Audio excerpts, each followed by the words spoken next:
होनी चाहिए कि क्या है मैनेजमेंट की। तो आज की जो हमारी क्लास है उसका जो टॉपिक है वो है ऑब्जेक्टिव्स ऑफ मैनेजमेंट। तो चलिए देखते हैं मैनेजमेंट के क्या ऑब्जेक्टिव्स हैं। सबसे पहले हमारे पास आता है ऑर्गेनाइजेशनल या इकोनॉमिक ऑब्जेक्टिव्स। ऑर्गेनाइजेशनल और economic objectives. Second one is social objectives. Third को हम 3 नामों से जानते हैं। पर्सनल भी आप उसे कह सकते हैं, ह्यूमन ऑब्जेक्टिव्स भी कह सकते हैं, इंडिविजुअल ऑब्जेक्टिव्स भी आप इसे कह सकते हैं। तो ये 3 तरह के ऑब्जेक्टिव्स आपके सामने आते हैं। अब चलिए देखिएगा ऑर्गेनाइजेशनल, सोशल या पर्सनल ऑब्जेक्टिव्स क्या क्या होते हैं। सबसे पहले हम बात करते हैं इकोनॉमिक ऑब्जेक्टिव्स की। देखिए ये यहाँ आपको डेफिनेशन दे रखी है, लेकिन आपको याद ये करने हैं नीचे वाले। ये सिर्फ बता रखा है कि क्या होते हैं। अगर आपके लिखने को आएंगे ऑर्गेनाइजेशनल या इकोनॉमिक ऑब्जेक्टिव्स तो आपको ये लिखने हैं, ठीक है। तो आप इसकी डेफिनेशन याद कर सकती हैं, ठीक है। ऑर्गेनाइजेशनल ऑब्जेक्टिव्स की अगर आप डेफिनेशन याद करना चाहें तो याद कर सकते हैं। आपको पता है हर इंसान का एक मकसद होता है, ठीक है। इसी तरीके से हर ऑर्गेनाइजेशन के अपने कुछ पर्पसेस होते हैं। अगर हम एक ऑर्गेनाइजेशन की बात करें तो उसके 3 तरह के पर्पस होते हैं।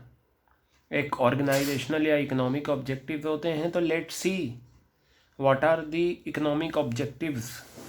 ऑर्गेनाइजेशनल ऑब्जेक्टिव्स वो ऑब्जेक्टिव्स होते हैं विच व्हेन अचीव, जब ये अचीव हो जाते हैं, यानी कि ऑर्गेनाइजेशनल ऑब्जेक्टिव जब अचीव हो जाते हैं तो एक ऑर्गेनाइजेशन को इस काबिल बना देते हैं कि वो आगे लॉन्ग रन में कंटिन्यू करे अपना बिजनेस। तो इसका मतलब ये तो बहुत ज़रूरी ऑब्जेक्टिव हैं। तो आप डेफिनेशन में ये ज़रूर ले सकते हैं कि ऑर्गेनाइजेशनल ऑब्जेक्टिव वो ऑब्जेक्टिव होते हैं जो एक बार अचीव हो जाएं तो ऑर्गेनाइजेशन को इस काबिल बना देते हैं कि वो आगे लॉन्ग रन में कंटिन्यू करें। तो अगर हम इसके नीचे इकोनॉमिक ऑब्जेक्टिव ना देखें तो कौन कौन से मकसद हो सकते हैं जो एक ऑर्गेनाइजेशन को फ्यूचर में बिजनेस करने पर कंपेल करेंगे। देखिए एक तो आता ही है सर्वाइवल, प्रॉफिट, इनकी वजह से आगे ऑर्गेनाइजेशन चलती है। तो चलिए देखते हैं पहला जो हमारा इकोनॉमिक ऑब्जेक्टिव है वो है सर्वाइवल। सर्वाइवल का क्या मीनिंग है वो हम देखते हैं। तो सबसे पहला पॉइंट बताया, the basic objective of every business. Her business का जो मेन मकसद है वो क्या है, सर्वाइव करना है long period in the market. यानी कि कोई भी बिज़नेस जब शुरू होता है तो वो ये सोचकर शुरू नहीं होता कि हमें 2 महीने बिज़नेस करना है या 3 महीने करना है या 4 महीने करना है या 1 साल में हम बिज़नेस को बंद कर देंगे। हम जो बिज़नेस करते हैं वो हम लॉन्ग पीरियड के लिए करते हैं। किस पीरियड के लिए करते हैं, लॉन्ग पीरियड के लिए बिज़नेस करते हैं। यानी कि कोई भी बिज़नेस जब शुरू होता है तो एक लंबे टाइम के लिए किया जाता है। क्लियर हो गई बात।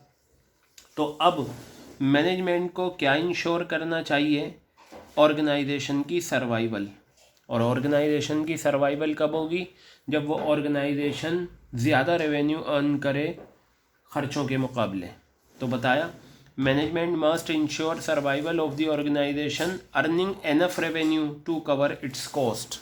यानी कि ज़्यादा रेवेन्यू अर्न करे कॉस्ट को कवर करने के लिए। क्लियर हो गई बात ये आपके।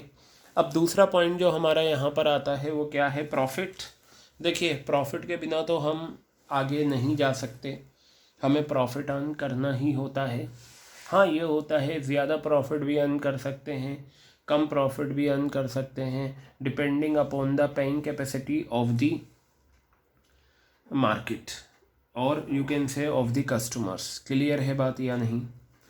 उसके बाद आता है profit earning is essential for covering cost and risk of the business. यानी कि प्रॉफिट इसलिए ज़रूरी होता है ताकि बिज़नेस में जो खर्चे आए हैं, जो लागत आई है, कॉस्ट आई है, उसे कवर किया जा सके और दूसरे कुछ रिस्क को कवर किया जा सके, ठीक है। तो ये भी मैनेजमेंट का काम हो जाता है कि वो क्या करे, अर्निंग ऑफ सफिशिएंट प्रॉफिट, ज़्यादा से ज़्यादा प्रॉफिट अर्न करे ऑर्गेनाइजेशन का।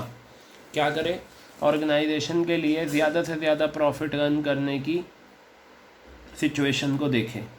अब एक ऑर्गेनाइजेशन ज़्यादा प्रॉफिट कब अर्न कर सकती है? एक ऑर्गेनाइजेशन ज़्यादा प्रॉफिट तभी अर्न कर सकती है जब उसकी उस कंपनी में एफिशिएंट एम्प्लॉइज़ काम करते हों।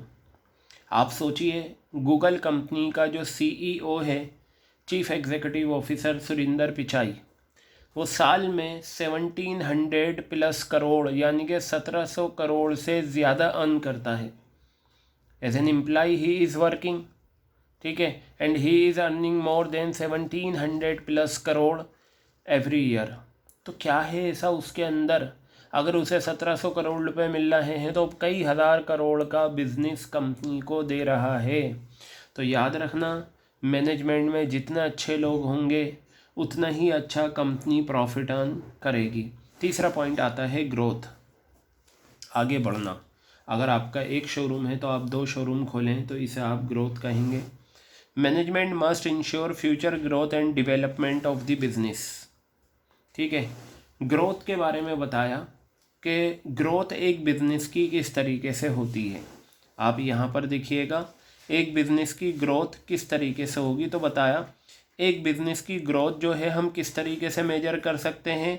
Increase sale. अगर कंपनी की सेल्स बढ़ गई, पिछले महीने में 10 लाख रुपए की सेल हुई थी, इस महीने में 17 लाख रुपए की सेल हो गई, तो हम कहेंगे कि कंपनी ग्रो कर रही है।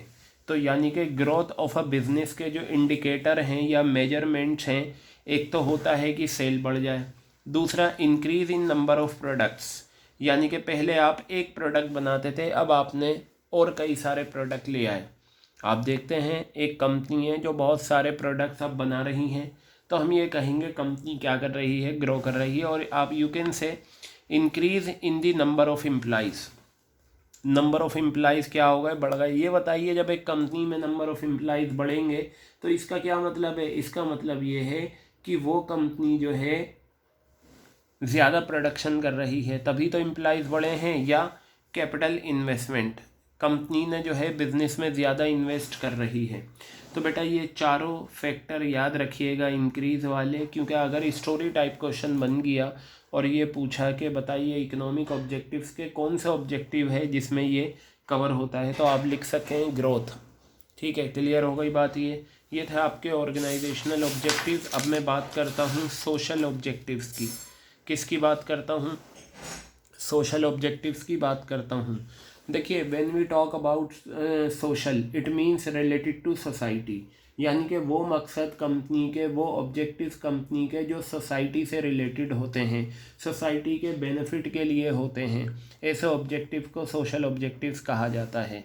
तो बताया, social objectives are those objective which involve creation of benefit for society, society के बेनिफिट्स के लिए होते हैं। तो कौन कौन से आपके सिलेबस में हैं? देखिए, मैं एक बात बताऊं, आपके जो इकोनॉमिक ऑब्जेक्टिव्स हैं उनकी मेन हेडिंग्स हैं, जैसे survival, profit, growth. Social objectives की मेन हेडिंग्स नहीं है, आपको यही याद करने हैं। पर्सनल ऑब्जेक्टिव्स की मेन हेडिंग्स नहीं है, आपको यही याद करने हैं। अब मैं बात करता हूँ सोशल ऑब्जेक्टिव्स की। ऐसे कौन से मकसद हैं कंपनी के, ऐसे कौन से ऑब्जेक्टिव हैं कंपनी के जो सोसाइटी से रिलेटेड हैं, सोसाइटी के बेनिफिट्स के लिए। देखिए, कुछ तो हम वैसे ही बता सकते हैं बिना पढ़े। एक बिज़नेस की ये जिम्मेदारी है, ये उसका मकसद है कि वो सोसाइटी के लोगों को बेटर क्वालिटी प्रोडक्ट प्रोवाइड करे अफोर्डेबल प्राइस पर। अगर एक company better quality product provide कर रही है अफोर्डेबल प्राइस पर, इट मीन्स वो कंपनी अपना सोशल ऑब्जेक्टिव पूरा कर रही है। तो देखते हैं कौन कौन से ये 6 पॉइंट है जो हम समझेंगे। देखिए, बिज़नेस का सिर्फ एक ही मकसद नहीं होता कि ज़्यादा से ज़्यादा प्रॉफिट कमाओ, सोसाइटी के लोगों को बर्बाद कर दो, ऐसा नहीं है। क्योंकि बिज़नेस इस्टेब्लिश होते हैं सोसाइटी की वजह से। सोसाइटीज़ में कौन रहते हैं? कस्टमर। कस्टमर ही बिज़नेस को बढ़ाते हैं। अगर हम सोसाइटी का ध्यान नहीं रखेंगे तो हम आगे बढ़ ही नहीं सकते। तो सबसे पहले आपको दे रखा है supply of quality products at reasonable prices. अच्छी क्वालिटी का, बेटर क्वालिटी का प्रोडक्ट दे ऑर्गेनाइजेशन रीजनेबल प्राइस पर। अगर रीजनेबल प्राइस नहीं होगा, customer could not be able to buy all the products. Is it clear?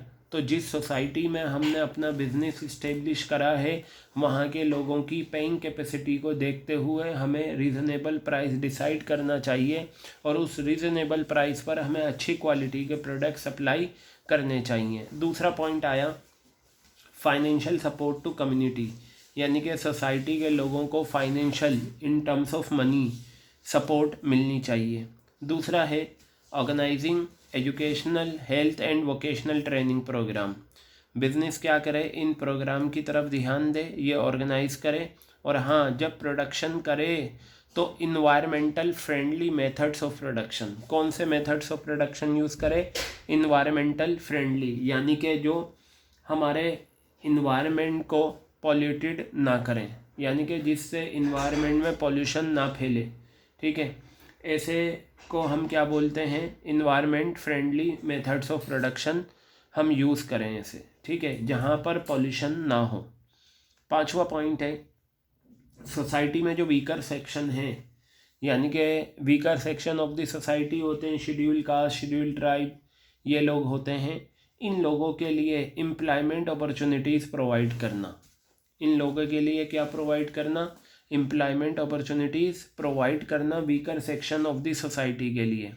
ठीक है, फिर उसके बाद बताया participating actively in social service projects of government and NGO और गवर्नमेंट के अगर कोई सोसाइटी के बेनिफिट के लिए प्रोजेक्ट्स हैं तो उनमें पार्टिसिपेट करना।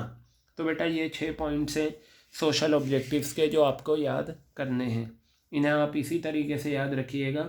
सोशल ऑब्जेक्टिव बेसिकली वो ऑब्जेक्टिव होते हैं जो सोसाइटी के बेनिफिट्स के लिए किए जाते हैं और कंसिडर करती है बिजनेस इसे अपना। अब हम बात करते हैं पर्सनल ऑब्जेक्टिव्स। तो देखते हैं एक ऑर्गेनाइजेशन में पर्सनल ऑब्जेक्टिव्स क्या होते हैं। एक ऑर्गेनाइजेशन में पर्सनल ऑब्जेक्टिव्स का मतलब होता है वो ऑब्जेक्टिव जो एम्प्लॉइज से रिलेटेड हैं। Personal objectives are those objectives which are related to the employees of the organization. Organization के एम्प्लॉइज से रिलेटेड जो ऑब्जेक्टिव्स होते हैं उन्हें पर्सनल ऑब्जेक्टिव्स कहा जाता है। तो let's understand what are the personal objectives, यानी कि एम्प्लॉइज से रिलेटेड जो ऑब्जेक्टिव्स हैं। तो हर एम्प्लॉई ये चाहता है कि उसे कम्पिटिटिव सैलरी मिले। कम्पिटिटिव का मतलब ये होता है कि इस ऑर्गेनाइजेशन में जो सैलरी है वो ऐसी सैलरी हो जो आसपास हो और कंपनीज में जो सैलरी मिलती है। यानी कि मान लीजिए अगर एक जगह पर 15-20 कंपनीज हैं और एक कंपनी में हमें कम्पिटिटिव सैलरी मिल रही है, ठीक है, तो वो ऑर्गेनाइजेशन क्या करे, कम्पिटिटिव सैलरी प्रोवाइड करे। दूसरा आ जाता है हर एम्प्लॉई ये चाहता है कि उसकी पर्सनल ग्रोथ हो और उसका डेवलपमेंट हो। तो बेटा डेवलपमेंट और पर्सनल ग्रोथ तो तभी हो सकती है जब हमें प्रमोशन मिले या हमें अच्छी ट्रेनिंग मिले। अगर हम कोई काम करते हैं और वो काम हमसे अच्छा नहीं हो रहा तो हमें ट्रेनिंग प्रोवाइड की जाए, ट्रेनिंग में कमियों को दूर किया जाता है। प्रमोशन का मतलब क्या होता है, नीचे वाली पोजीशन से ऊपर की पोजीशन की तरफ जाना। जब एक एम्प्लॉई नीचे वाली पोजीशन से ऊपर की पोजीशन की तरफ जाता है तो उसका ग्रोथ और डेवलपमेंट होता है। पीयर रिकॉग्निशन, हर एम्प्लॉई कंपनी का ये चाहता है कि उसकी सेल्फ रिस्पेक्ट और रिस्पेक्ट फॉर कोलीग, उसके दोस्तों की रिस्पेक्ट हो और उसकी रिस्पेक्ट हो। क्लियर है, हर इंसान ये चाहता है। सोशल रिकॉग्निशन, सोसाइटी में क्या मिले, इज्जत मिले, पहचान मिले। Good and healthy working conditions, यानी कि कंपनी जो हो वो साफ़ सुथरी हो, वहाँ पर प्रॉपरली इन्वायरमेंट फ्रेंडली एक इन्वायरमेंट हो, वहाँ पर गंदगी ना हो, सारी जो ज़रूरतें की चीज़ें हैं वो अवेलेबल हों। तो हम ये कहेंगे कि good and healthy working conditions, ये पर्सनल ऑब्जेक्टिव्स। तो हमने सीखा क्या, जो इकोनॉमिक ऑब्जेक्टिव्स हों वो बेसिकली कंपनी के से रिलेटेड हैं। सोशल ऑब्जेक्टिव्स जो कंपनी के होते हैं वो सोसाइटी से रिलेटेड होते हैं। और पर्सनल ऑब्जेक्टिव्स जो होते हैं कंपनी के, वो कंपनी में काम करने वाले एम्प्लॉइज से रिलेटेड होते हैं। तो बेटा ये 3 ऑब्जेक्टिव्स थे आपके, इकोनॉमिक ऑब्जेक्टिव, पर्सनल ऑब्जेक्टिव और सोशल ऑब्जेक्टिव्स, ये हमने कवर अप कर लिए। क्लियर हो गई बात ये आपके, ठीक है। तो ये था ऑब्जेक्टिव्स ऑफ मैनेजमेंट।